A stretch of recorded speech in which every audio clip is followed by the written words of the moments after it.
Hello and good morning, everyone, and welcome to your daily sit rep for Tuesday, the 16th of December, 2025. I'm your host, Mike Shelby. We have a lot to get through today. Robert, good morning. Let's go ahead and jump inside the Beltway here, and let's just breeze through this domestic sit rep because we have a lot to talk about on the other side. Please go ahead. Good morning, Mike. So, a panel of Wisconsin judges ruled that groups suing over a map they say unfairly favors Republicans in Wisconsin can get expedited hearings. They did say that there's no guarantee that a ruling will come before the 1 March 2026 deadline for Wisconsin elections. The FDA also warned that major retailers like Target and Walmart are continuing to sell the ByHeart infant formula that has a potential link to botulism. And the FDA said that they found that not only was Target continuing to sell it, but they were also putting it on, actively promoting and discounting the formula that has been linked to an infant botulism outbreak. The Commerce Department announced that Korea Zinc is going to build a rare earth mineral refinery in Tennessee that is going to begin operations next year. And this refinery is going to process some key metals, including gallium, germanium, antimony, and copper.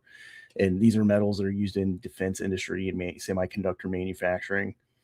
The U.S. Department of Agriculture announced that the U.S. and Mexico have reached an agreement for Mexico to make up for a deficit in water deliveries under the 1944 Water Treaty. And they apparently Mexico has also agreed to make up for some of the water that it failed to deliver in previous cycles under the treaty. Yesterday, Customs and Border Protection official Greg Bovino said that CBP is using these pro-immigration rapid response groups, attempts to alert illegal aliens to gather intelligence for later arrests. And what they're doing is when these accompaniment groups are following CBP patrols and blowing whistles and honking their horns to warn illegal aliens of federal presence, they're watching who actually runs from the front during those alerts to then later target them for arrest.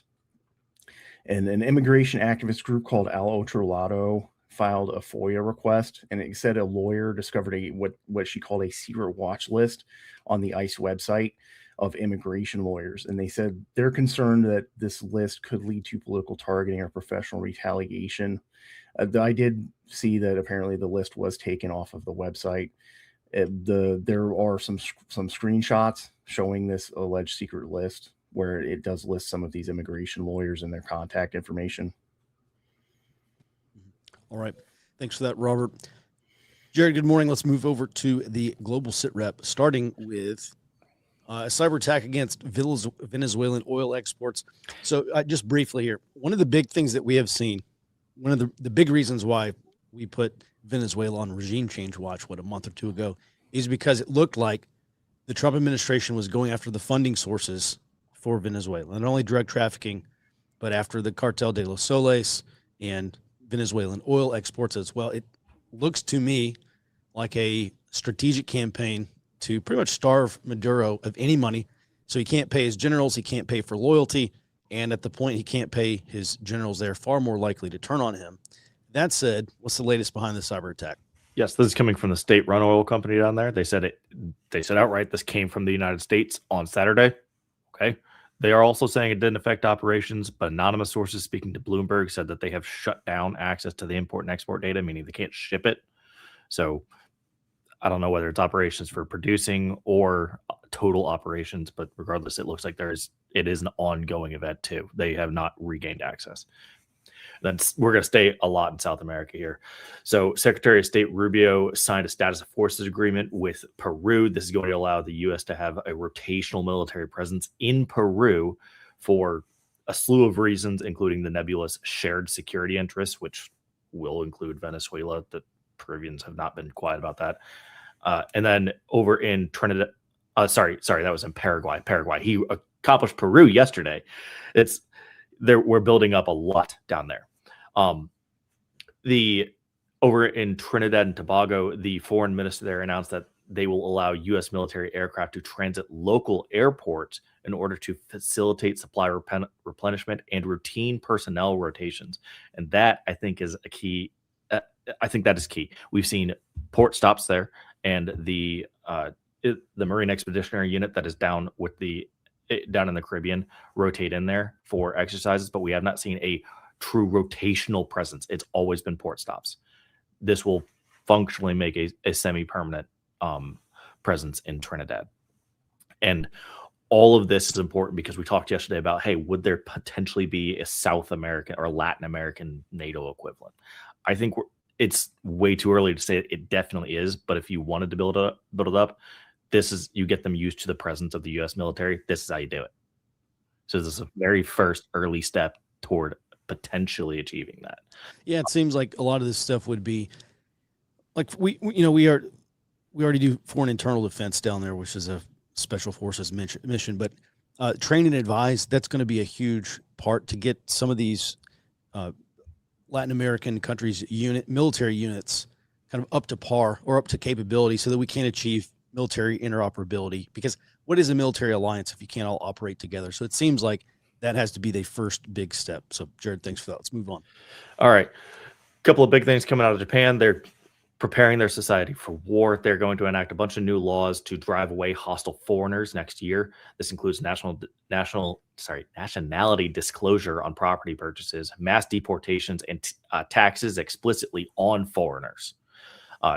Japan is also going to run a public-private infrastructure cyber attack exercise this week, and that's going to be with their equivalent of the National Security Agency, their infrastructure operators, and the local governments. This is the first of its kind per Japan.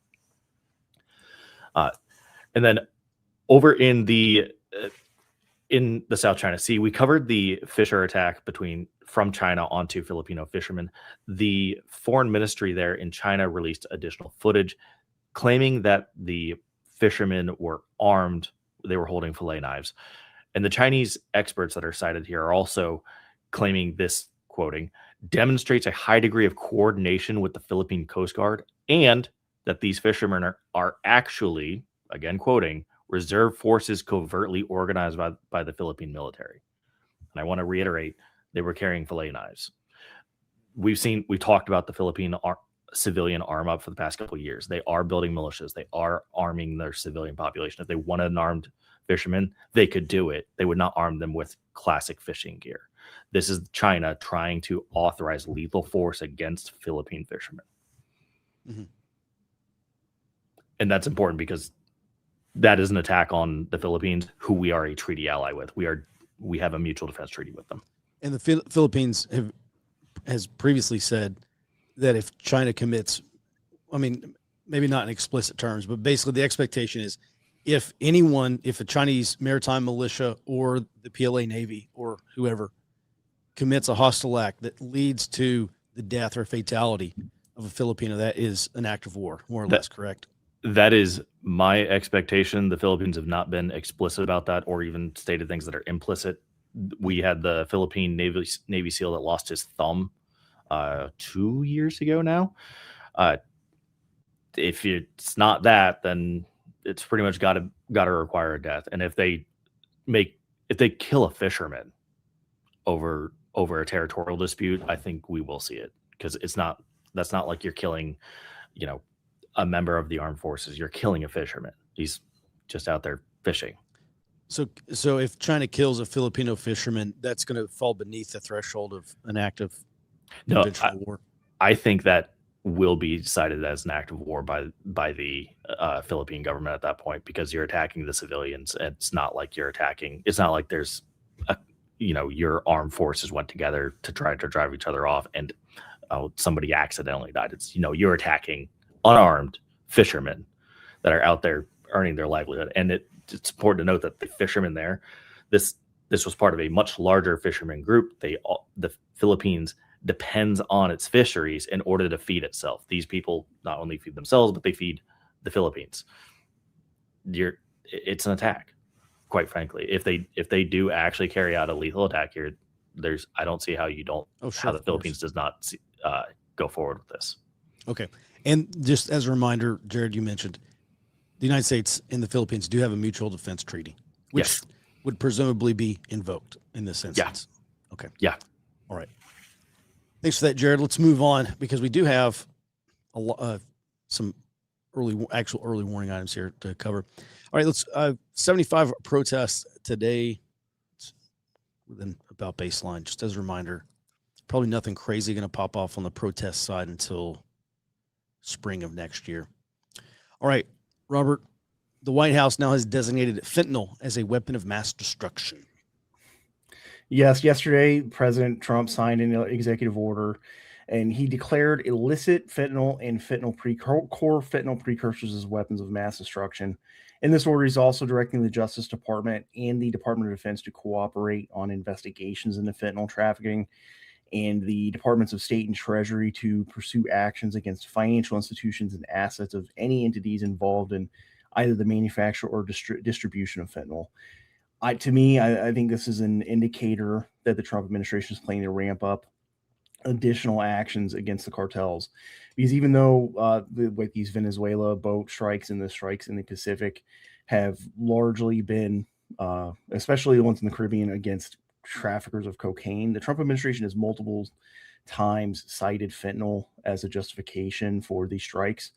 And to me, I think designating them as a WMD, it also unlocks some new authorities for the Trump administration to ramp up these military actions against the cartels. Yes, that's exactly where I was going. There are counter-proliferation programs, counter WMD programs at many levels of government. And it sure seems like that is one way to unlock those programs and have them dedicate some resources and attention to cartels trafficking in fentanyl. And then, Robert, a lot of those precursor chemicals, they come from China, but the fentanyl, the pills, they're actually pressed in Mexico or maybe here in the United States. For the vast majority of it is produced from precursor shipped from China, but there are some direct shipments. So the way that it works, most of the shipments are going to either Canada or Mexico, where the final fentanyl product is produced. But I think it came out like 2 years ago. An investigation saw that some of that is being shipped directly into the United States, a much lower percentage than goes to Canada and Mexico, though. Mm-hmm. And then it was 3 or 6 months ago, FBI recovered a pill press for, I guess, fentanyl tablets or something, right? Yeah, there've been multiple pill presses found, including in Canada. That's how it was found out that Canada was one of the transshipment points for fentanyl into the United States. Mm-hmm. All right. Thanks for that. Moving on. All right, let's talk about the TILF, the Turtle Island Liberation Front. And I say TILF because it's right here in the complaint filed by FBI, which I was reading through this morning. All right. FBI disrupted a bomb plot for New Year's Eve. I've already seen some comments in the chat saying, oh, I wonder if this was an FBI created a plot. And it does not appear so. I know FBI just doesn't come out and say, hey, we're responsible for this. But I'm reading through the affidavit here, the complaint at least. And what I'm seeing is that, first of all, I've talked about this. There are 3 or 4 really good bomb making manuals that are circulating around far left blogs. And every time I see one on these far left blogs or far left websites, I send it to a buddy, an EOD buddy of mine from Afghanistan. And the last one I sent him, he looked through it and he said, oh yeah, this is legit. Like, this is serious bomb making stuff. So these manuals are floating around out there and they are in circulation. A very important part of the last bomb making manual that I read, and I think most, maybe all of them even say this, they say, start small, go do tests. Don't just try to build something fresh and go from 0 to 60 and then go put it out somewhere. Tinker, experiment, start small, be safe. And then once you've confirmed that you have a working device, now you can manufacture them in bulk. And it seems to be that FBI disrupted this plan during the testing and evaluation, or the practice phase, correct? Correct.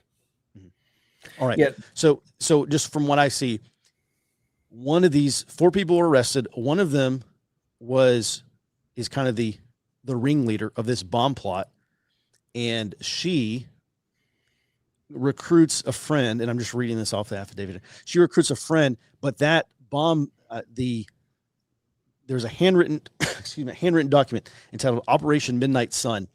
And that is what was given to a confidential human source that FBI had placed near them. So that is as far as I've read, that is the nexus between this bomb plot and FBI. So it does not appear to me like this was an FBI led or an FBI created plot. This seems to be an organic, far left, revolutionary bomb plot that a confidential human source just kind of got lucky due to an OPSEC failure, an operation security failure, and this plan fell into the hands of the CHS, who then reported it to the FBI. Is that your understanding? Yes. Okay. All right. Well, I don't mean to step on your toes, but let's go ahead and get into the rest of the details here. So there were some press conferences yesterday where authorities said that the targets were 5. There were 5 targets, 2 companies. They did not name them, but they said they were logistics centers. So this could have been something like FedEx, UPS, Amazon distribution centers. And then also, following the New Year's Eve plot, that this group had planned follow-on attacks against ICE agents and vehicles. And in the affidavit, the ringleader basically says that the idea is to deter ICE operations by targeting their agents and vehicles. There also was a 5th member of this group. So it's, according to the affidavit, there's a subgroup within the Turtle Island Liberation Front called the Black Lotus, the Order of the Black Lotus, and there were multiple members, and they use Signal as their communications, as their method of communications. Another 5th member of this group was arrested in Louisiana as well.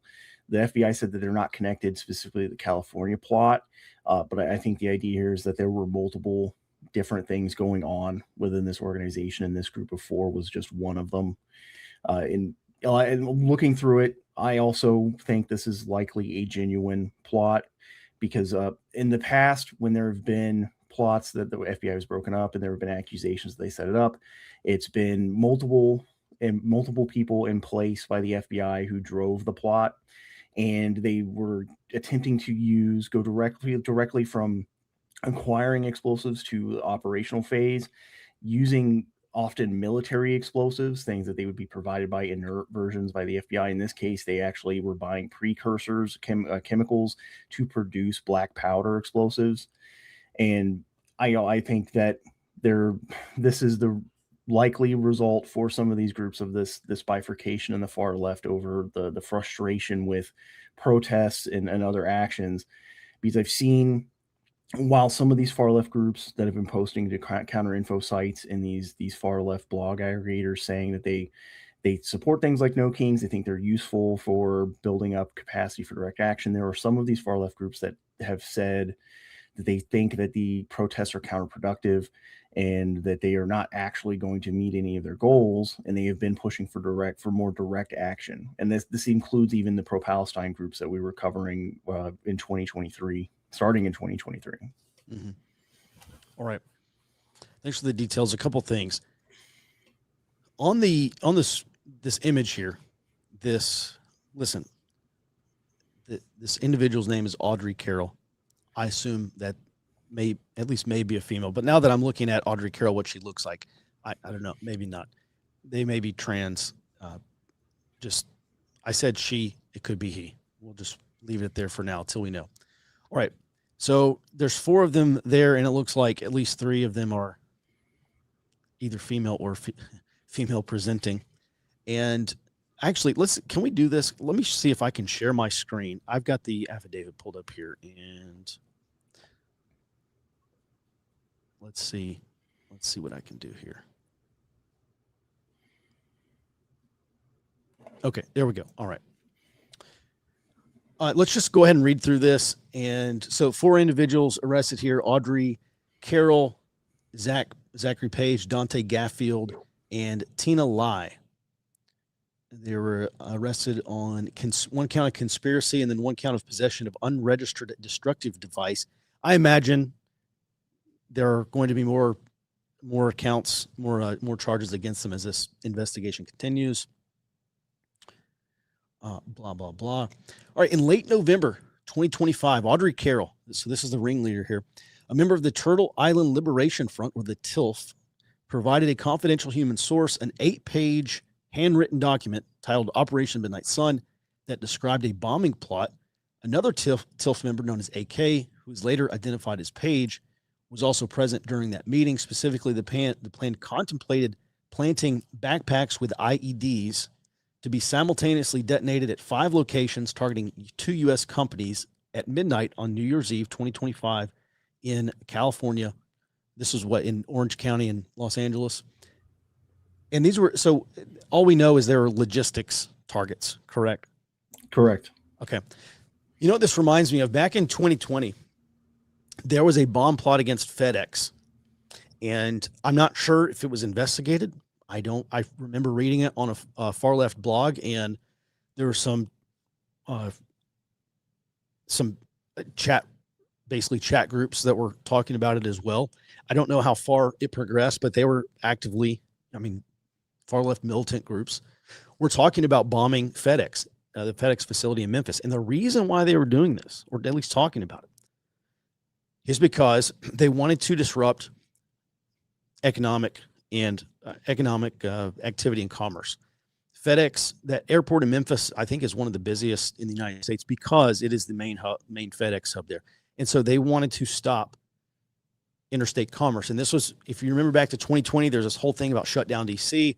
And their plan was to shut down the U.S. economy, grind down the gears of the U.S. economy to build political and social pressure and economic pressure against then President Donald Trump if he were to have stayed in office either legitimately or illegitimately. They said, let's bring the economy to a halt. Let's make Americans angry. And we'll say, look, we'll let the economy start running again once Trump leaves office. That was the plan. That was the big strategic plan. The people who made that are still around. Those plans are still around. They just need to be updated. So, this is not outside the realm of possibility that there was some, again, we don't know the exact details of what logistics facilities here, but this could have been maybe part of a larger effort to attack the economic choke points. Back in 2020, there was that pamphlet that was circulating around these far left groups called Choke Points in a Fragile Network. And it was a map of the United States, and it showed commerce hubs. So ports that they said they would have to shut down either through protest or direct action or otherwise, however that may have been, but shut down the United States' ability to import and export. There were rail lines on there. There were commercial hubs in the United States like Memphis and St. Louis and a couple others. St. Louis is a massive rail hub area. So that, and I don't know if that necessarily is connected to this, but Robert, that was my first thought when I read that they were planning on bombing logistics facilities. And again, we don't know exactly what those are, but there were 5 of them. Could it have been the port of Los Angeles? And I don't know what county is Long Beach in? I think Long Beach is its own county, but it could have been potentially the port of Los Angeles. What could have been a target. All right. So the reason why I bring up the port of LA and Long Beach, because they're 2 of the largest in the United States. All right. Robert, anything else before we move on? Any other observations there? No. Okay. All right. So blah, blah, blah. They were planning on building complex pipe bombs. I'm not sure exactly what complex necessarily means here. Most pipe bombs are fairly simple and straightforward. Maybe some kind of timing device. Maybe it was going to be a cell phone activated. That would be a more complex than a simple timer and a fuse. From what I understand, the plan was for the devices to go off simultaneously, so they would have to have timers. That's probably what they mean by complex. Well, yeah. So potentially, yes. Yeah, it seems like remote controlled, the bombs we saw in Iraq and Afghanistan, some of which were triggered by cell phones. You basically call a certain phone number, and that's the trigger, the initiator for the device. All right, so we don't know, but yeah, maybe it's just a simple. Yeah, a timer is a little more simple than like an RCID, remote controlled, radio controlled. Included guidance to avoid leaving evidence behind that could be traced back to the co-conspirators. This is a huge thing. This is always mentioned in these bomb making manuals. This is mentioned in all the OPSEC guides. They talk about trace DNA. They talk about fingerprints, talk about basically all the biometrics that you could potentially leave behind. So a lot of these bomb making manuals that are circulated by the far left, they're not just, hey, here's how you assemble the components to make something go boom. It is also, here's how you avoid leaving trace. Actually, one of the websites is called Leave No Trace. And it's this whole website just about OPSEC, just about how to get away with these militant revolutionary actions. Excuse me. All right. There's a footnote here on the CHS is cooperating. It's confidential human sources cooperating with law enforcement and is validated and vetted. That's very important. That means this source has been Validated for placement and access and responsiveness to tasking. So the CHS is, working at this point at the behest of the FBI. There may be some kind of loyalty that is a loyalty or monetary benefit or something there, or maybe ideological motivation as well. So at any rate, this confidential human source has been a reliable source of information since or around August 2021. This is very, very important. When we're talking about human intelligence, sources that continually repeat or that continually provide information build what's called a source reporting history. And if you're a human intelligence analyst and you're looking at this source, that's something that you want to go back and look at. So this source, let's just say, has produced 10 reports, and 8 of them have been assessed as accurate information. Okay, so at this point, you'd be an A-rated source, which is very important because we pay attention to A-rated sources. So that was over 4 years ago that this confidential human source has been providing information to FBI. So this is very significant. This is not like a one-time source. This is not something they just recruited off the street last week. This is apparently someone who is continually providing potentially reliable information. The CHS is cooperating for financial compensation. Okay, so being paid money there. Monetary motivation. CHS does not have any criminal history and provided past reliable reporting on other cases and has provided reliable reporting in this case. Moving on. Let me know in the chat. We could probably stay here for the next hour at least reading through this. We're not even a third of the way through. Let's do this. You know what? Let's just keep going. And Robert, you can hang out if you want, or I'm just going to go through this for everyone here since I've got you. All right, since the initial meeting where the bomb plot was discussed, Carroll and Page recruited other co-conspirators to the plot, including Lai and Gaffield.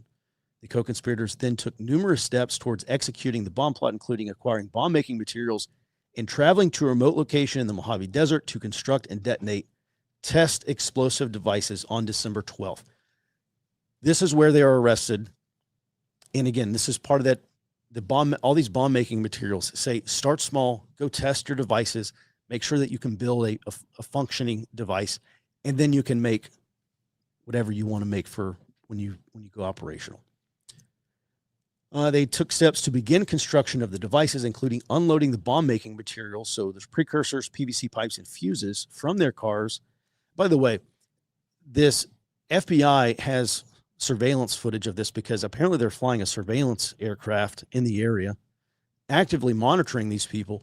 And then once this surveillance aircraft confirmed that they were taking bomb-making materials from these vehicles, that's when FBI drove in and arrested them. And beginning to assemble materials on the table, constructing a tent to keep the bomb materials shaded from the sun. Okay, so I was never EOD, and I'm not an explosives expert, but we know that a lot of these explosive compounds can be very unstable, and they have to be kept at a certain temperature. Apparently, in this case, outside of direct sunlight, which could make those compounds volatile or unstable, could cause an early detonation. They continued wiping down the interior of one of the PVC pipes, and Carroll began discussing grinding a precursor for use in an explosive powder. FBI agents intervened and arrested Carroll, Page, Gaffield, and Lai before they completed assembling the functional explosive device. All right, the rest of this is background on Turtle Island. So I've heard of Turtle Island. This is a name. Turtle Island is North America, basically. That's what some of the indigenous groups call it. And so the Turtle Island Liberation Front, this is apparently the Los Angeles chapter, according to this affidavit. They are anti-capitalist. They want to decolonize the United States. They basically want to overturn, abolish the United States, abolish our system of governance. I guess, I don't know, send white people packing to wherever and give the land back over to the natives.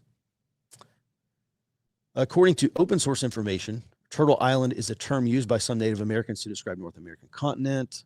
According to open source information and other evidence gathered, TILF, here we go, is an anti-capitalist, anti-government movement as discussed below.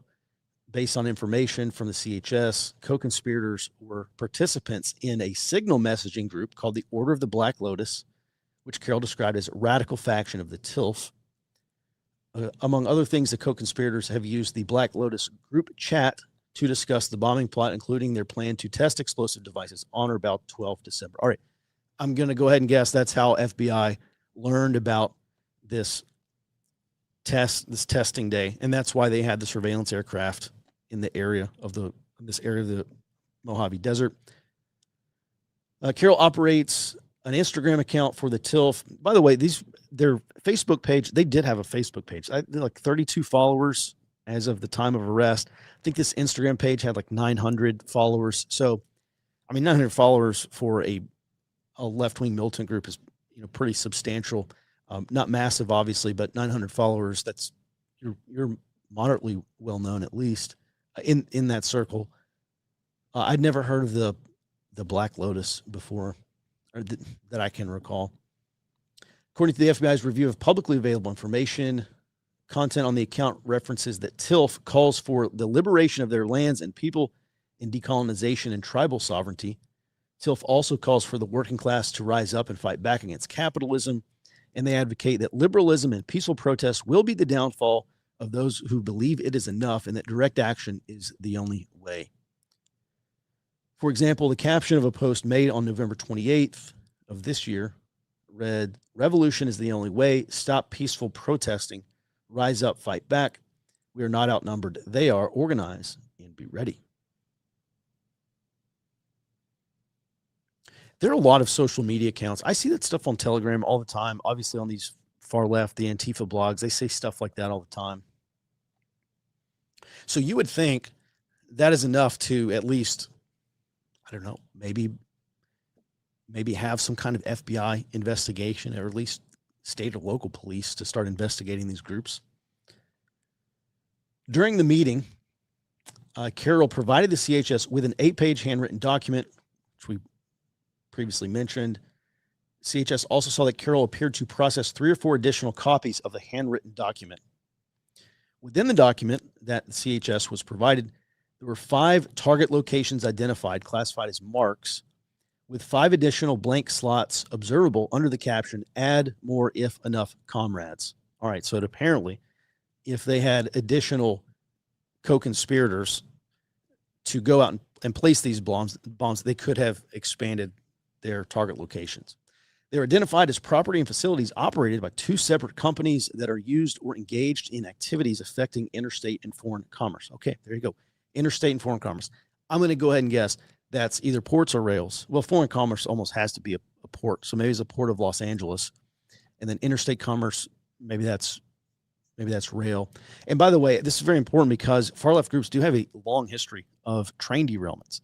They have these little shunts. There's a couple of ways that they go out and attack these rails, but out in the Pacific Northwest, actually two Antifa militants were arrested, and they actually were convicted and got, I think, something like 20 years of prison time because they caused a train derailment, or at least they're attempting to cause a train derailment. There's a couple of things they do. But one of them, you basically put the shunt on the track, and it causes the train to jump off the tracks. And that really started back during the Standing Rock, during the what was that thing called? Dakota Access Pipeline. And the whole theory, or the concept of this, is cause the train derailments because the train, all the construction materials for Dakota Access Pipeline was being brought in by rail. So that's maybe not the first time, but that's at least why they started attacking rail, because they wanted to stop the flow of construction materials to Dakota Access Pipeline. All right, at any rate, moving on. Based on this FBI agent's review of the handwritten plan, the document outlined a plan of operation and identified that there would be teams of 4 OTG, or on-the-ground participants, plus 1 additional person who would assist the on-the-ground co-conspirators, which would be the off-ground member.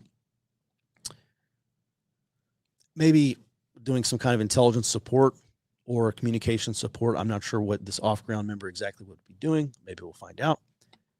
3 members of each team would plant backpacks with IEDs at different points along their assigned buildings. The listed IEDs would be complex pipe bombs, One member of each team would create graffiti or a red triangle and one message of the team's choosing on the sidewalk closest to the building, while the other three are placing the devices. Okay, so they're claiming credit through this graffiti. They obviously want it to be discovered.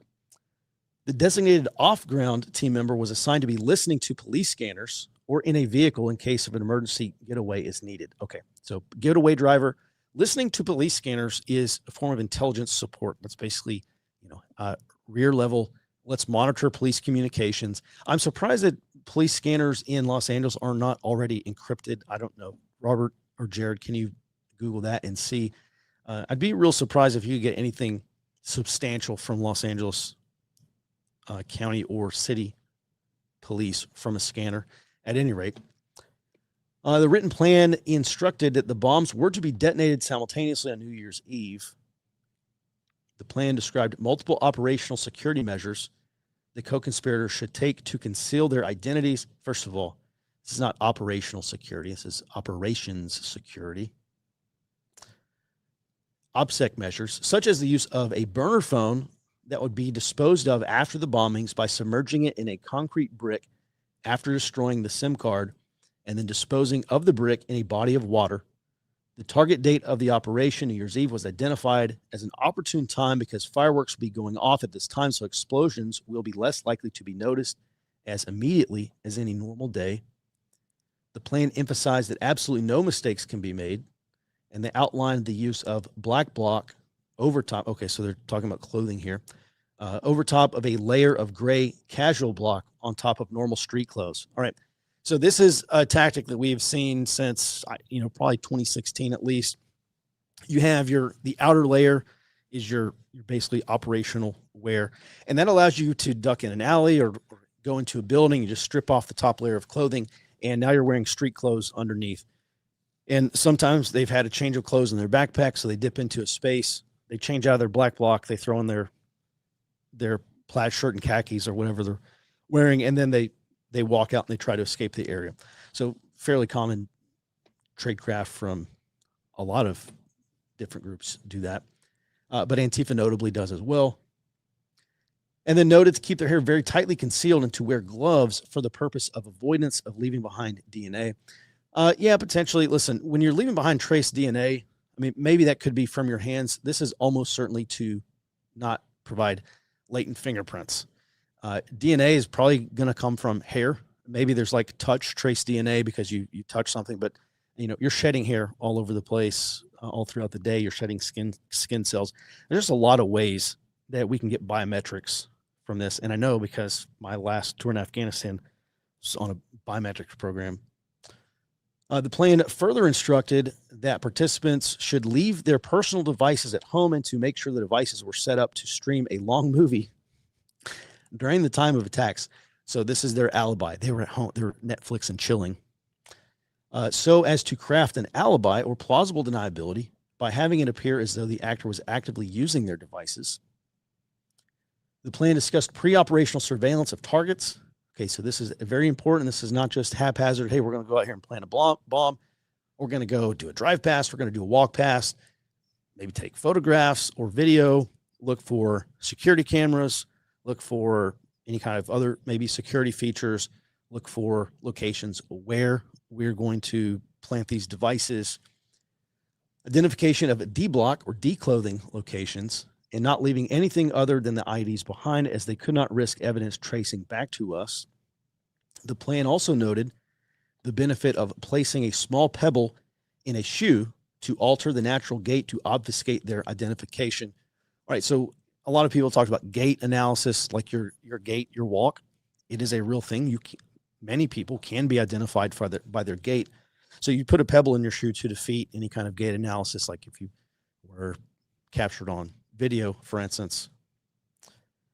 And that's because everyone has, first of all, the length of your legs are rather important in terms of how far you step.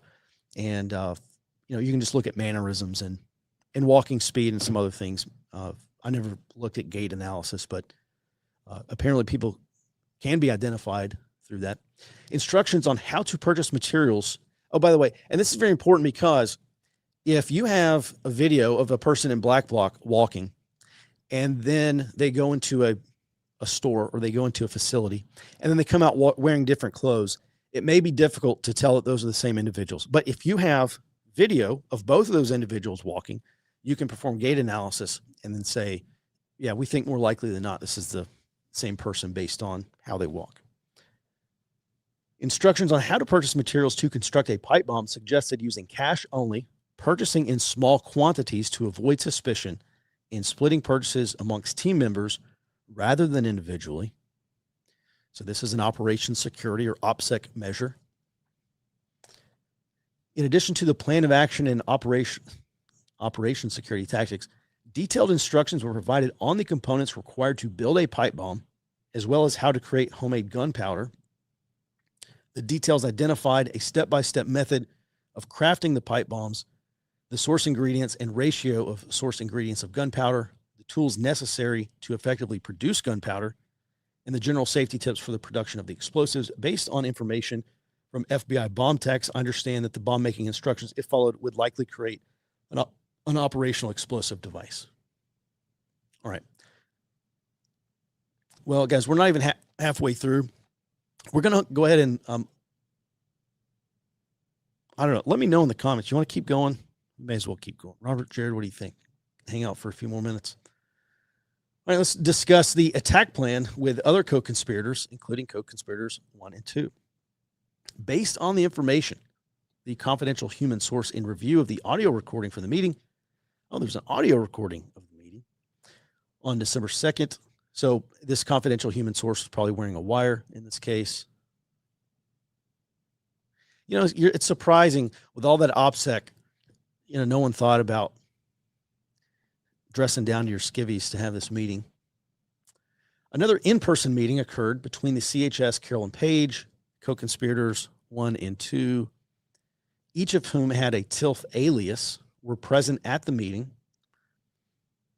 The meeting occurred in or around downtown Los Angeles. At the meeting, which was intended as an opportunity to produce content for a separate group, CHS saw Carol, who's the ringleader, Audrey Carroll, provide a copy of the handwritten document containing attack plans to co-conspirator 1, who acknowledged the plan and expressed concern about the timeline, indicating they were running out of time to complete the plan.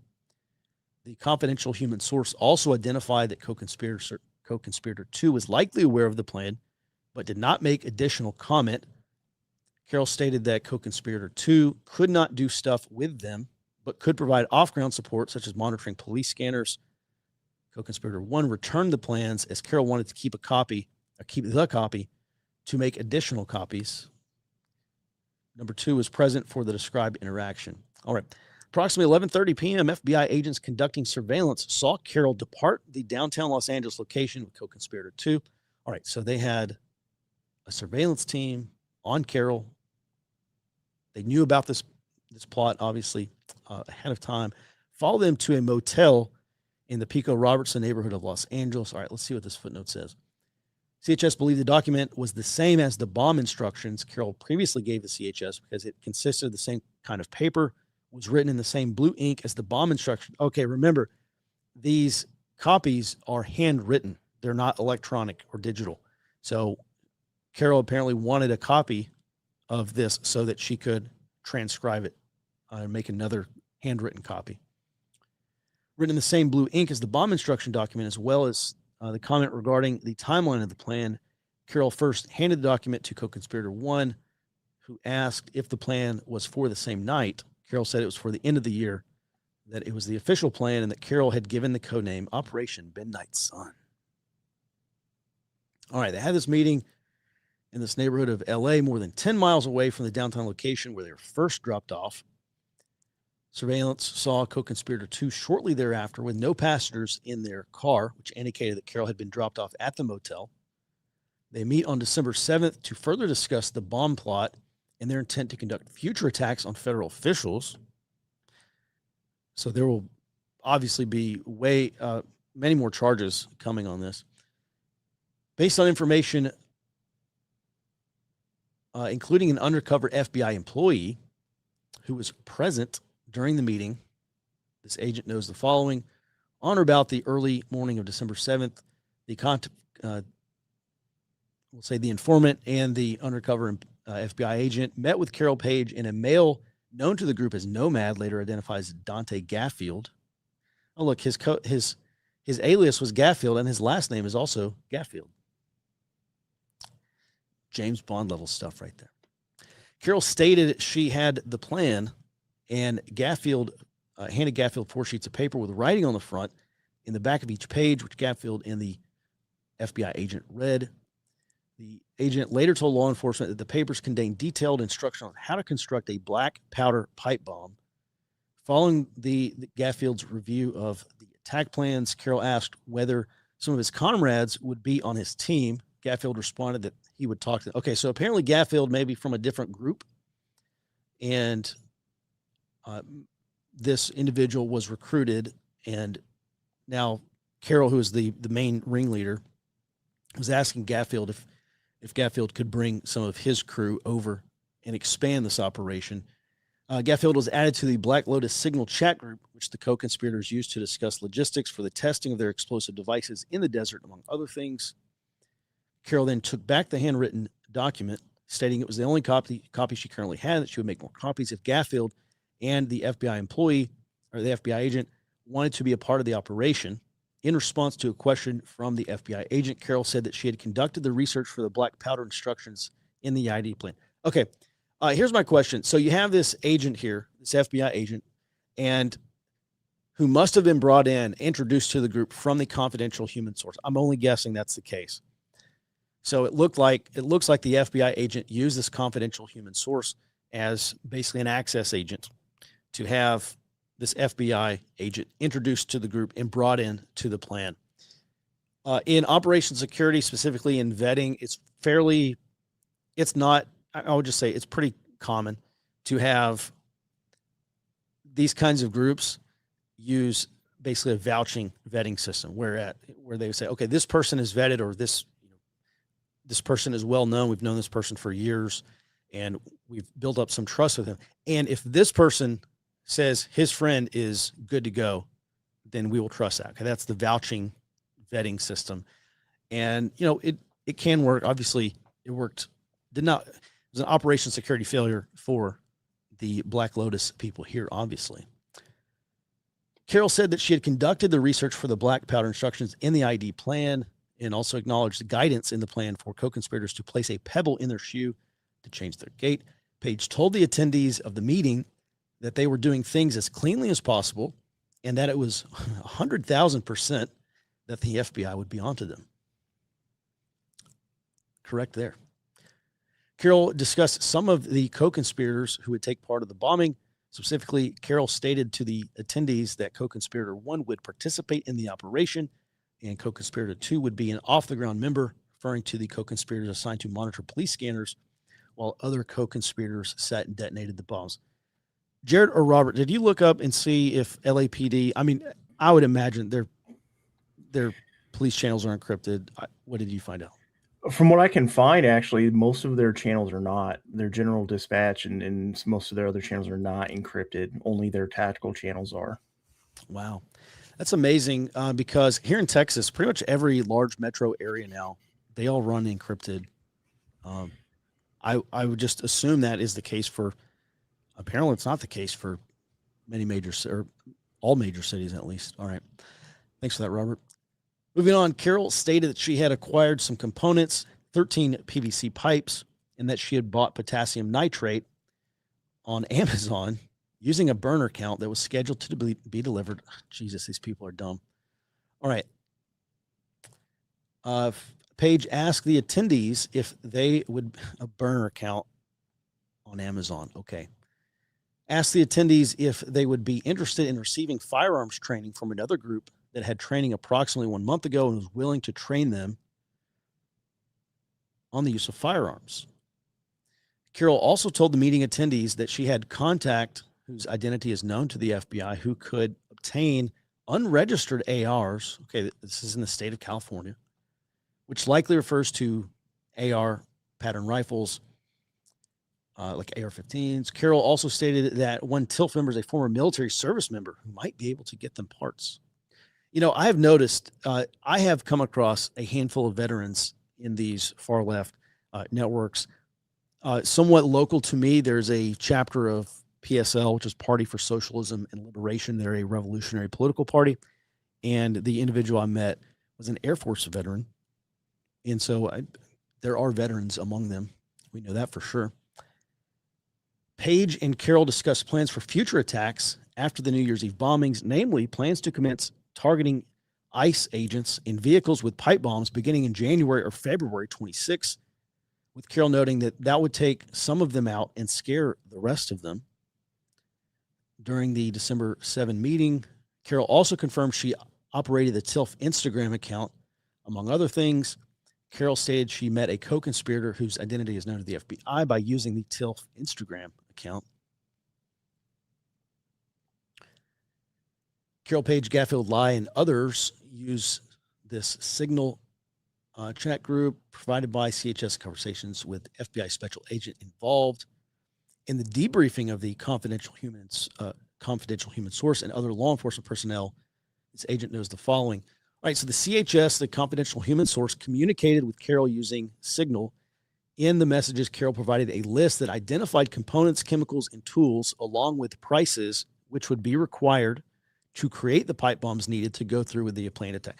All right, guys, listen. Anytime you're using these encrypted, and I'm not telling you this to promote anything, I'm just pointing this out.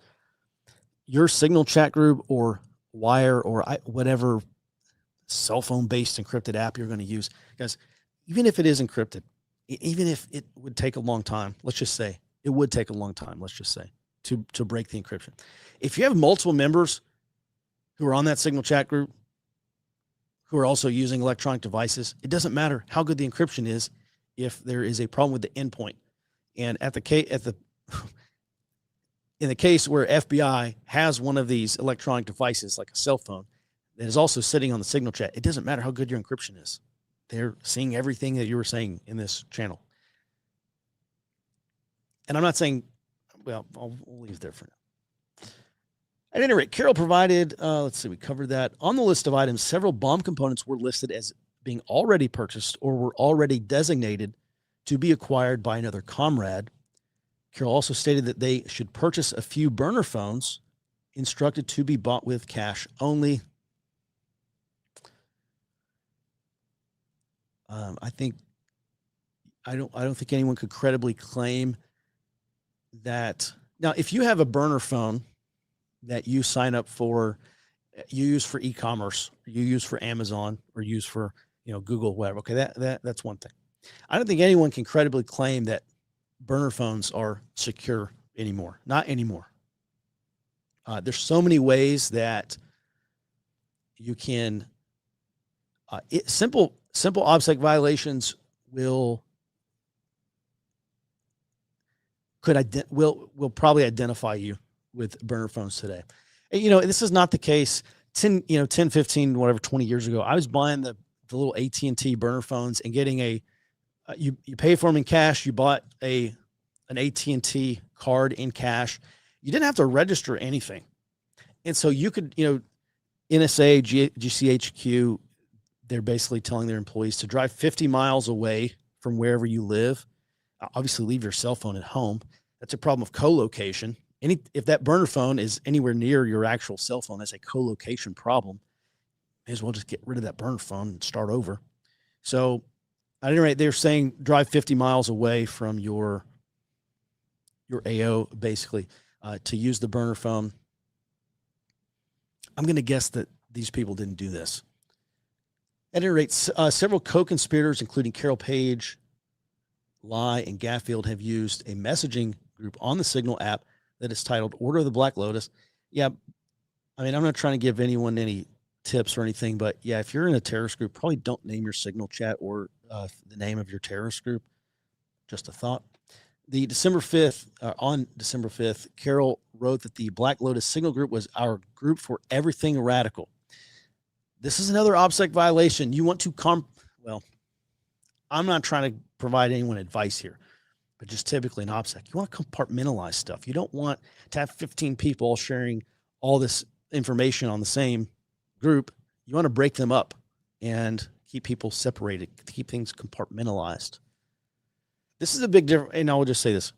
There's a big difference between reading an OPSEC manual online and what you actually put into practice, obviously two completely separate things. Among other things, the co-conspirators have used the Black Lotus group chat to discuss the bombing plot, including their plan to test explosive devices in the desert on or about 12 December. On December 5th, Carroll forwarded instructions to the CHS for the desert explosive testing that they were originally posted to the Black Lotus group by Page.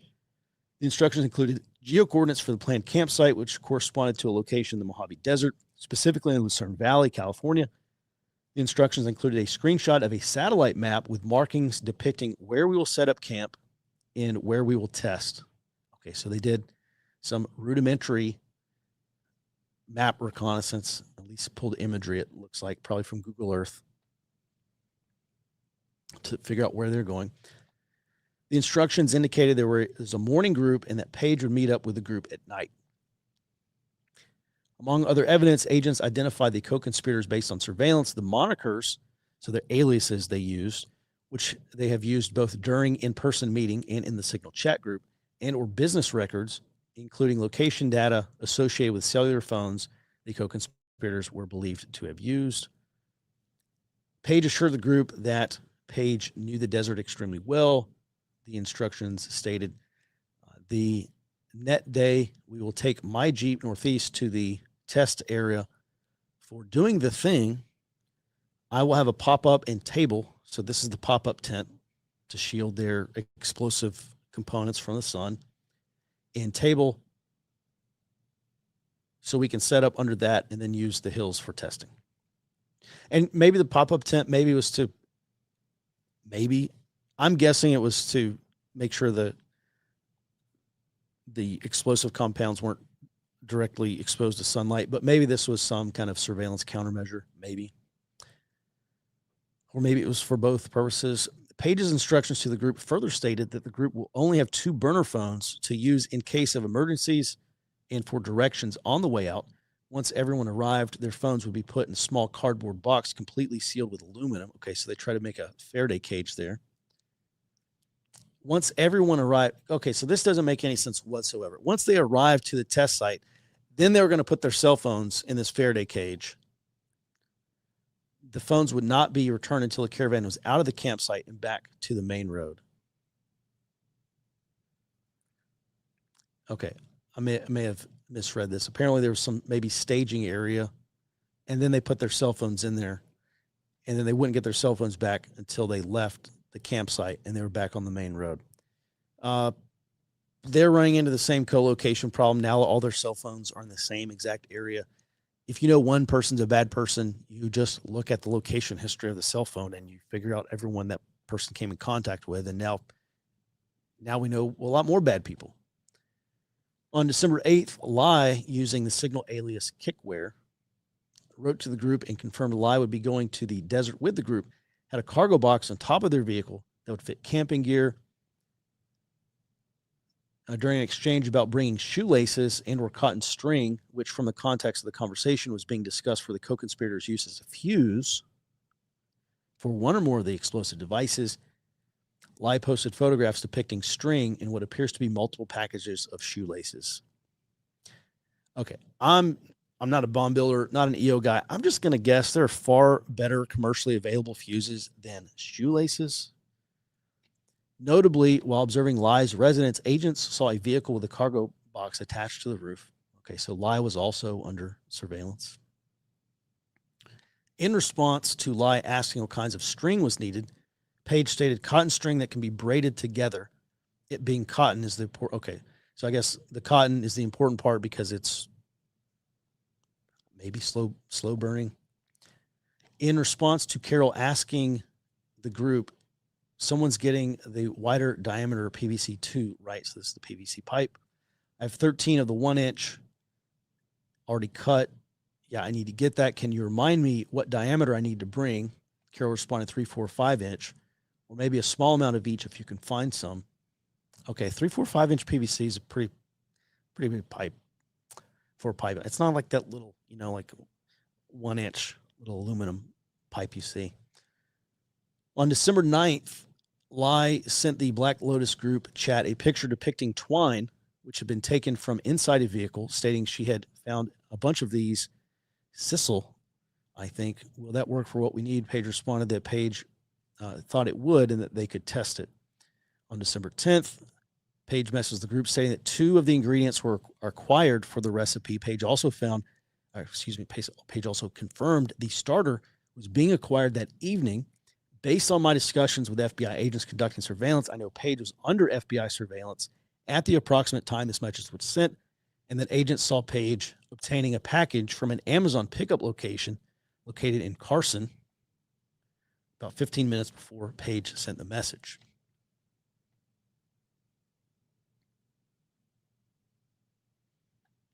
One second, guys. I'm going to look up Carson, California real quick. Okay, that's in the LA-ish area. Later, that's please tell me this is not their Amazon burner account pickup location. Later that same day, by the way, guys, if you're under FBI surveillance and you are using an Amazon burner account, they're going to have access to that information. They'll see where that thing is shipped. Maybe they're going to see you pick up whatever you ordered from your Amazon burner account. FBI agents saw Paige purchasing pistol primers from a store in Irvine, dressed in a manner to obscure Paige's identity, namely wearing a medical mask, gloves, ball cap, and long sleeve shirt. I don't trust anybody wearing a medical mask in 2025. Based on conversations, or maybe not even 2020, based on conversations with an FBI special agent, Bomb Tech, the primers that Paige purchased could serve as an initiator for an IED. Carol replied to Paige's message about obtaining supplies, writing that she checked the supplies I'm getting and one was already delivered. Got to pick it up tomorrow, but yay. Regarding travel to the desert, Paige wrote on December 10th, the other navigator, please have a burner phone, no phones beside burners, and all phones except navigators to be wrapped in foil or Faraday bag for the entirety of the trip, and install OSM and. It is an open source map, so no corporate tracking. Same day, Gaffield wrote, I have a few burners, but I'm saving for the big event, the big party. Celebrate emoji. All right, this is something stupid the Taliban, it wasn't the Taliban. This was in Iraq. They would call suicide bombings the wedding, and they would like call or text each other. Like, oh, brother, inshallah, are you ready for the big wedding? And they said, yes, I have the bride who's the suicide bomber. They would use these, these silly little code words, which we obviously knew what they're talking about. Taliban used things like, oh, brother, I'm in need of tomatoes for dinner. And he's talking about, ammunition or whatever he was looking for. I don't even remember what tomatoes was, but they would say this stuff. And, you could just tell. It's like, okay, these guys are not talking about a wedding, obviously. On December 11th, Paige stated, after further research, I retract my earlier statement of specializing in electrical work. I have the basics down. Building circuits beyond me, which is needed for digital timer. Okay, there you go. So it was a timed ID. There are rudimentary options still. In a direct message on Signal, Carol, who is the ringleader, said, I kind of had this notebook where I wrote down multiple plans that never happened or got delayed. So it's like my terrorist diary. LMAO. I have to get rid of that. The co-conspirators take additional steps to obtain explosive precursors and other bomb-making components. Carol purchased 2 5-pound bags of potassium nitrate to be delivered to the Amazon counter. Oh, yeah, let's just go to Whole Foods where we're going to be seen on security cameras. In Los Angeles, potassium nitrate was delivered on 11 December. Based on text communications that co-conspirators exchanged via Signal and information from agents conducting surveillance on Lai, I know that Lai picked up the box of potassium nitrate referenced in the paragraph above on or about 11 December. Based on my review of Signal messages provided by the confidential human source, conversations with an FBI special agent involved in the debriefing of the confidential human source and this undercover FBI agent. Conversations with other law enforcement personnel involved in this investigation. My review of recorded conversations taken from the co-conspirators' vehicles in my review, blah, blah, blah. Here's how he knows all this stuff. On the morning of 12 December, the four knuckleheads traveled to in or around the Lucerne Valley in two vehicles. So they're going to the test site here. For the majority of the trip to the desert, the informant was in one car with Carroll and Lai, and the FBI agent was in the other car with Page and Gaffield. And the vehicle where the FBI agent was, Page discussed using cigarettes as a delayed fusing device for the explosives once they arrived in the desert. Carroll explained to Lai that the day's events were meant as a test run for the New Year's Eve bomb plot, which Carroll described in detail, stating, what we're doing will be considered a terrorist act.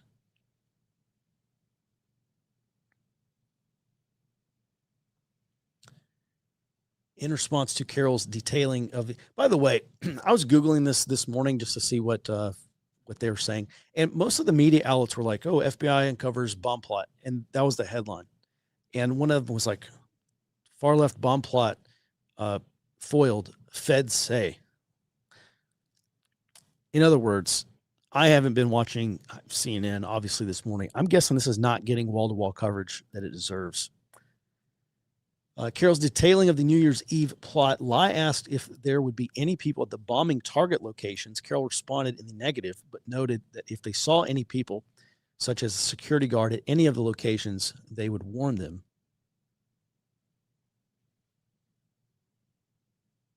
All right, here's their stuff. Activated charcoal, some free Palestine, stickers. What is that? Playing cards, maybe. Gloves. Wet wipes. Can't tell what that is. Urine bottle, maybe. Duct tape. A little keffiyeh or whatever they're called. More gloves. Can't tell what that. Oh, that's a little. What is that? A battery thing, maybe. Can't tell. All right, that's a pretty substantial pipe bomb right there. It's a substantial PVC. Oh, some Arizona tea or something. Yeah, I don't know. I can't tell what any of this other stuff is. There's some smaller. Yeah, like we're used to seeing pipe bombs, that diameter PVC. All right, based on the information, shortly after the co-conspirators began transferring the precursors and other bomb-making components from their vehicles to the campsite, these three began setting up the bomb-making materials on a table. Oh, you know what? I kind of said urine bottle tongue-in-cheek, but that may be some kind of chemical compound that's used in the making of the explosive components.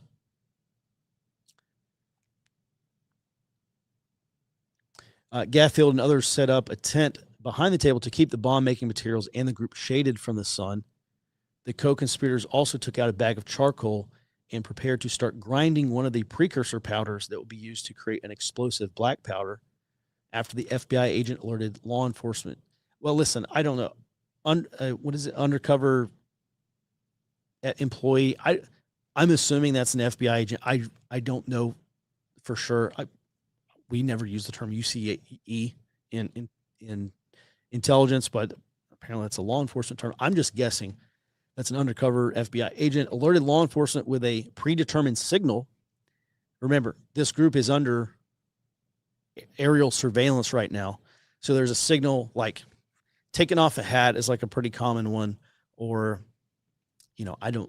putting on a jacket or taking off a jacket or something. I don't know. There's this predetermined signal that you do that you're watching for. And when you see your source do this predetermined signal, that's basically your trigger to follow a vehicle or to later drop a bomb on whatever, or in this case, apparently to come out and arrest them. So I'm guessing this FBI agent was just watching to confirm that this was actual chemical compounds, that they were actually mixing them, trying to make a functioning explosive device, because then you can go in and arrest them and charge them with possession of an explosive device or whatever the charge is. A predetermined signal indicating that bomb testing was imminent. FBI personnel intervened. and they were arrested.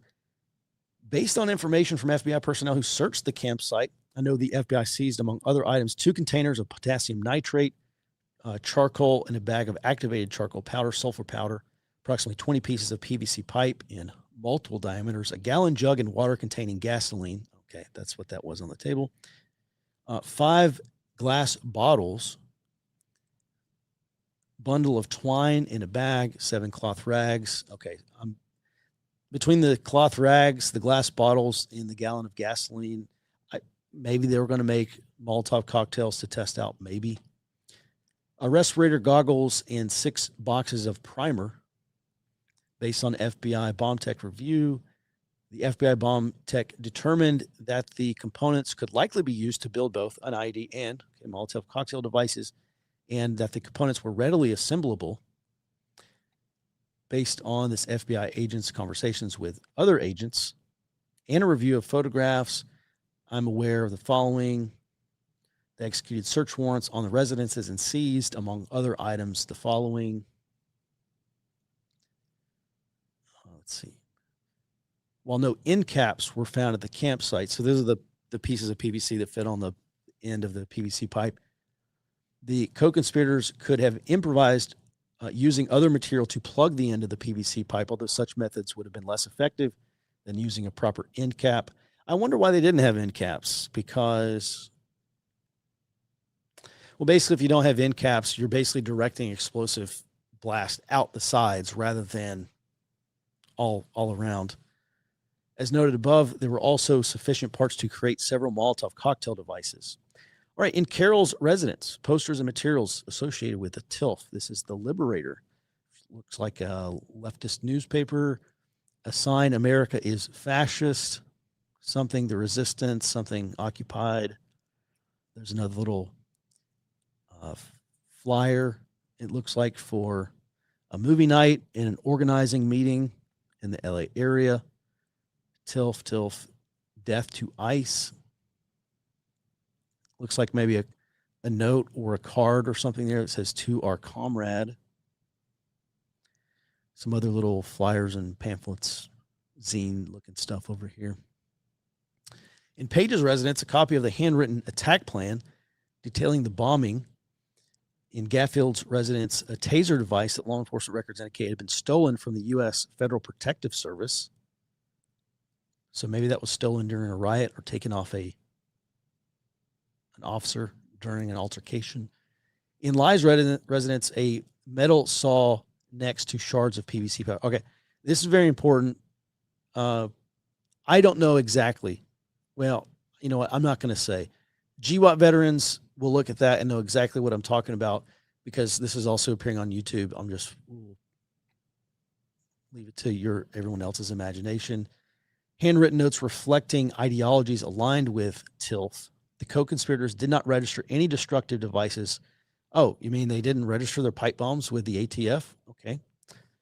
For all the reasons described above, there's probable cause to believe that Carroll, Page, Gaffield, and Lai committed violations of conspiracy and possession of unregistered destructive device. There will be follow-on charges. All right, guys, thanks for bearing with us. And that is, Jared, can we get the slides back up? All right. That is our last item. Robert, do you have anything to add? Any other thoughts, comments, observations on this?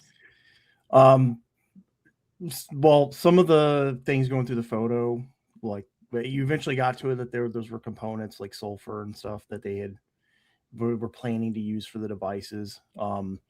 I'm not sure why they decided to make a fuse, by the way, because that's also something they could have just ordered. That probably would have been less scrutinized than ordering, I think, what I saw, 5 pounds of potassium nitrate or something like that from Amazon.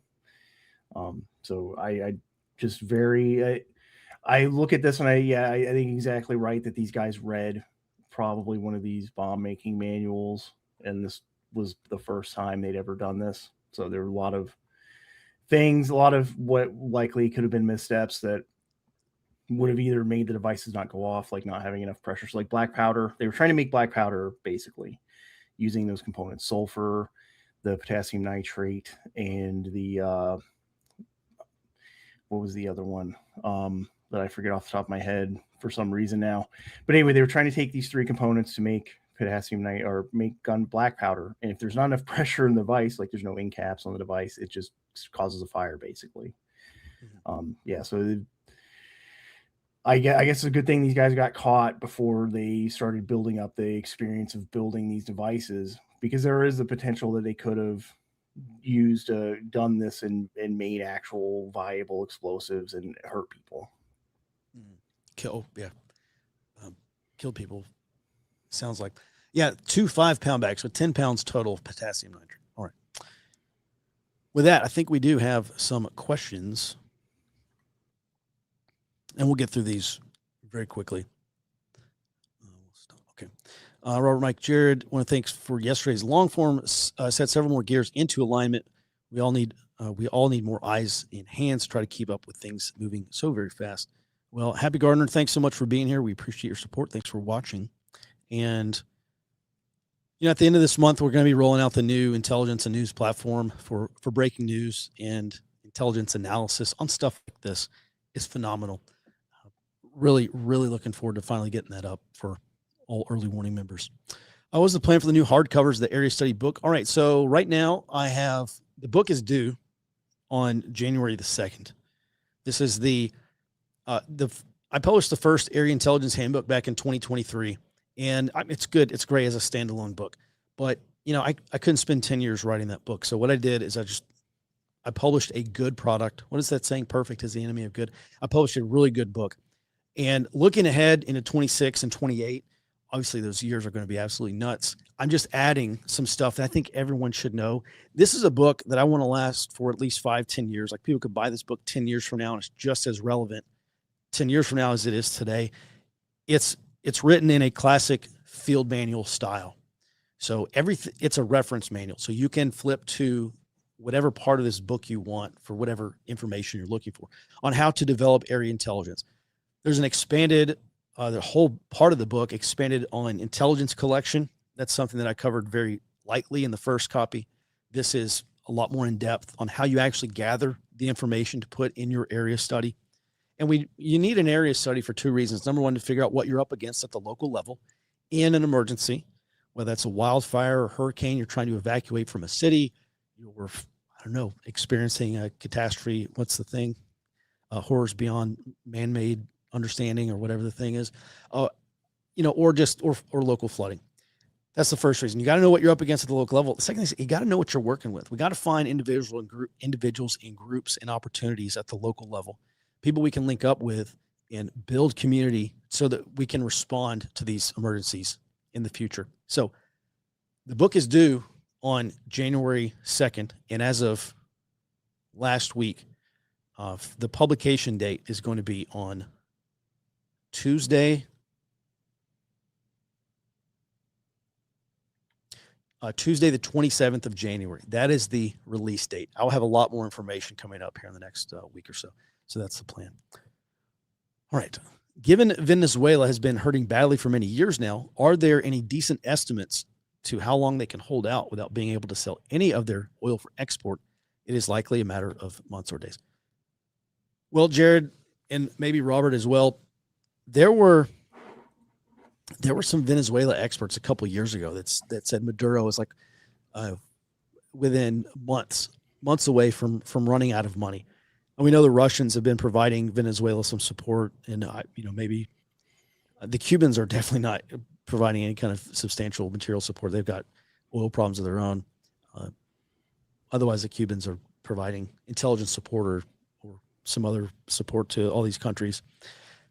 Is there any indication that cutting down on these Venezuelan oil exports is going to cause Maduro to run out of money? Because that's the big thing. You run out of money, you can't pay your generals, and they say, why are we still listening to this guy when we could go get our, what is it, 50 million bounty? What's the bounty on Maduro now? Something like that. Right. Yeah. So, or they can get their $50 million payday. Have y'all heard anything? I have not seen any estimates. And frankly, as you're pointing to, I think the estimates are probably wrong, because this will become a test of, okay, how loyal are they really? Is it just monetary, or are they invested in it?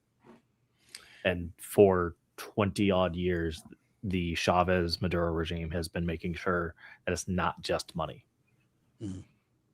Well, it's also probably a matter of the people under him, if they think they are also going to be subject to being put in prison or killed by the U.S. government. They're, that now not becomes a matter of monetary compensation of patronage, but their actual security themselves. And I think they would be likely to dig in, actually.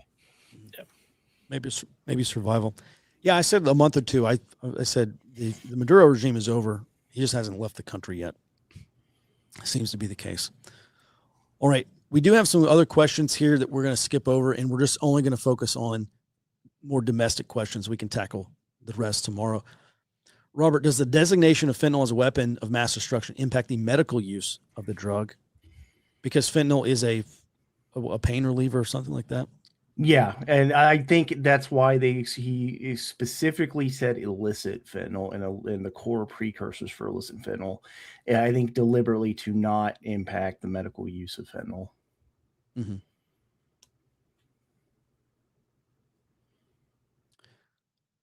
Right. I heard that Trump is planning to make marijuana a Schedule III drug. What do y'all think the effect will be for non-legalized states? Well, Robert, I think we have seen Trump or the White House maybe float up a trial balloon on this. What's the latest that you've seen? Yeah, he said the Trump administration said they're serious about making it no longer Schedule I. That wouldn't affect legalization; it would still be federally illegal. So yeah, well, they're talking about these states that are legalizing it. Technically, what they're doing is just saying they're not going to enforce federal law within the state on cannabis. It's still illegal, which is why a lot of the cannabis industry has problems getting bank accounts and stuff like that.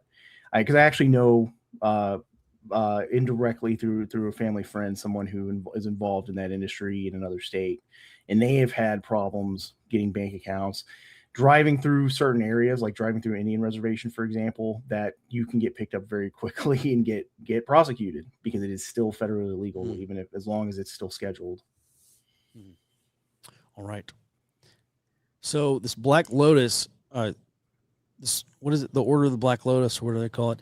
Has become defunct now. Correct? They're all arrested. I think this particular chapter was arrested. Let me say this. It wasn't. I don't even think it was the whole chapter. It was like four people. I imagine there are still other members. One was arrested in Louisiana, in completely unrelated. I'm sure the others are being watched very carefully, or maybe have plans to be arrested. Maybe. If they're violating a law.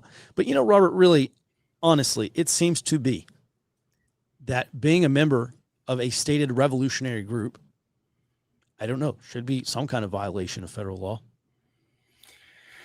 Well, I think part of this is like 100 years of case law based on the First Amendment. So, but it's also not exactly neutral. Groups like the National Lawyers Guild were founded explicitly to support the Communist Party USA back in the 30s. So, I mean, they've been building case law to try to protect this. There might be maybe the Trump administration can find a way to use it as a predicate for increased surveillance, which is what I think they're trying to do with the executive orders on like the affiliation groups and the foreign terrorist organization designations, is to try to create a predicate for them to investigate some of these groups and find plots like this. Mm-hmm. On that topic, what is the estimate of lives saved from stopping this? Well, it was going to go off at midnight, presumably at a port. Maybe those ports have 24/7 operations. I don't know if they're still importing, exporting stuff as the ball drops on New Year's Eve. But, Robert, we're not talking about the blast radius of a GBU here. We're talking about a pipe bomb with a black powder pipe bomb.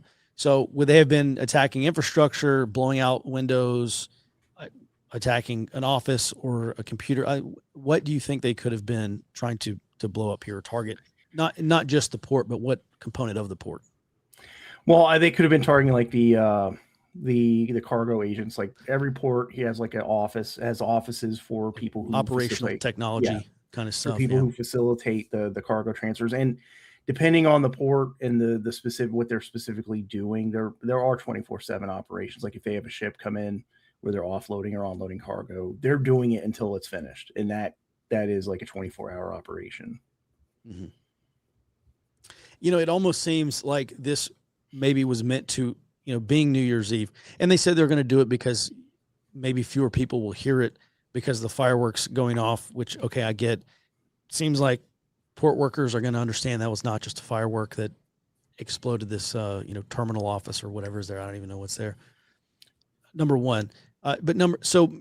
Maybe low single digits potentially if there are people in that particular office. But then you have the problem. If now now these people have to gain physical access. I imagine these ports have access controls. Like you can't just walk up and open the door and walk through there and get access to this place. So I guess there's still some information gaps here on exactly what their plan was. Well, I think it's also there is ostensibly security and secure access. Right. But in my experience, like the port here that I worked at, there's heavy use of temp workers. So they could gain access by So- effectively saying, "Oh yeah, I'm from a temp agency. I'm temp labor for a warehouse on the port or something." So one of these people could have been an employee or had some kind of access badge or something like that. Well, Potentially. they could have just they're part of their operational planning. That's not in the affidavit, but they could have just said they could have the knowledge to say, okay, we're going to pretend we're just going to go dressed in a reflective vest and work clothes and say, yeah, we're from a temp agency. We're here to work, offload a boat or work in one of the warehouses on the port. Because these ports, there's in my experience, two different sides. You have like the longshoremen, stevedores who are unloading the cargo. They're working the boat operations.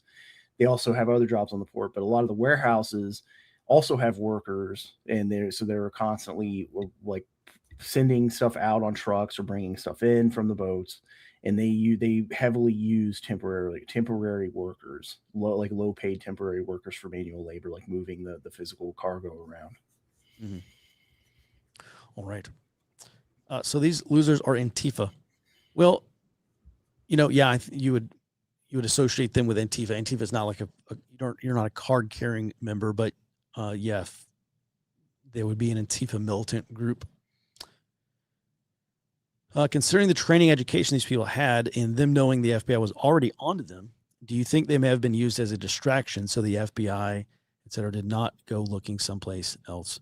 Well, I don't know. It seems to me like these people were actually ideologically revolutionary and they were sufficiently motivated and had some level of direction, whether that was reading a bomb making guide or maybe getting training at some point. We don't know. There's still a lot of information missing from this affidavit. It seems to me more likely than not that this was an actual revolutionary group that was trying to kick off or maybe inspire future attacks. Certainly they said after they let these bombs off, they're going to go try to kill some ICE agents. So it seems to me that this was maybe an attempt to kick off something larger. And I don't think it was probably a distraction. That's my take from just reading the affidavit. With several people under surveillance, a drone. So, I don't know if it was a drone or an actual aircraft. I think it was an actual surveillance plane that was out in the Mojave Desert. The problem with it depends on if you have like a fixed wing drone, but typically if you're trying to get a very high loiter time, you would just send up a surveillance aircraft rather than a drone, because even those fixed wing drones, even though they have much higher loiter time, they do not have a carrying capacity for a lot of sensors. And there are a lot of sensors that you can put on a plane that you just cannot put on a smaller fixed wing drone. And agents monitor everything. Any idea how many man hours or monetary costs it took to catch the seemingly amateurish group? Well, if you're going to put someone under surveillance, in this case, it's going to be 24/7, which means you need rotating surveillance teams. And I can't tell you how many. I'm going to guess. I mean, I think like 20 to 50 agents is on the extreme low end for this. Listen, I can't tell you exactly, but it could have been including support personnel, including surveillance operators, including all the other things that you would need. I mean, it could be 100 or 200 agents all involved.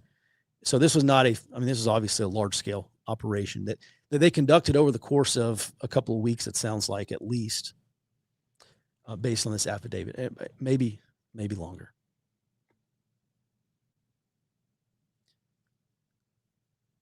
And listen, and someone in the FBI would probably be able to tell you how large that operation was exactly.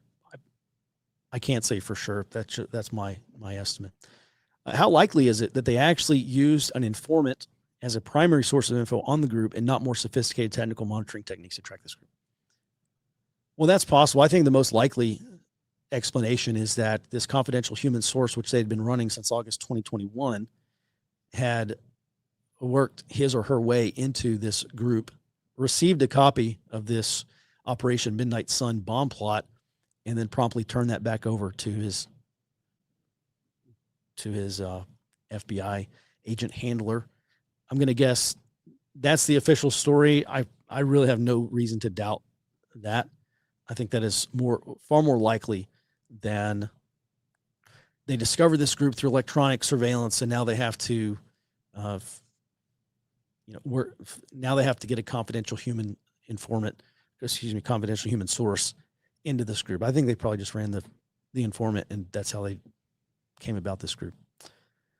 Is TILF affiliated with Antifa or an independent organization? Yeah, so TILF would be a far left revolutionary militant group like your Antifa groups.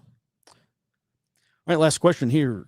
If pipe bombs are weapons of mass destruction, then a Reaper may be tasked with domestic surveillance. Well, I don't know. Are pipe bombs or destructive devices, are they considered a weapon of mass destruction? I don't know, Robert. I don't think so. The argument we could see that kind of charge come later. I think I've seen like state level. Sometimes they will call I think with that thing with the a couple months ago, that guy outside of the church ahead of that mass that opens up the Supreme Court session, basically. They think they charged him with possession of a hoax WMD because he had some type of fake explosive devices or something like that in a previous incident. So that we could see something like a charge for WMD, but I think that would be afterward rather than like something they considered for their surveillance plan. Mm. All right. And then, Robert, you're saying something over in our chat that they may be using surveillance contractors as opposed to FBI, like strict FBI employees. From what I understand, yeah, the FBI maintains a surveillance division of people who are not credentialed FBI agents to do the bulk of their surveillance work. Mm-hmm. So that obviously that frees up agents to do other tasks. Mm-hmm.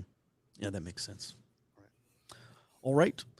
Well, with that, we appreciate your support. By the way, in years past, we have I have a training company, an intelligence and security training company. We have taught physical surveillance and other forms of surveillance as well. We have not taught many courses this year just because it's been so busy around here, but we have talked about ramping our training classes back up in 2026. It is a 3-day physical surveillance class. It is fantastic. And if we teach one near you, you should go to it. Not necessarily that you want to learn how to do surveillance, but it is a great course for expanding your situational awareness, for learning how surveillance works and thinking through not only everything it takes on the operations side, but ways to improve your security, especially if you travel overseas. You could come under foreign surveillance, organized criminal surveillance. You could be targeted for kidnapping and ransom overseas. There's just a lot of reasons why you would want to take this course. It's a fantastic course. If you're interested, we can put some on in 2026. All right, everyone, we appreciate your support, and that's going to do it for us around here for today. Thanks for watching. We will be back in your inbox tomorrow morning, back on the show starting at 08 Central Time. Until then, be well and stay out front.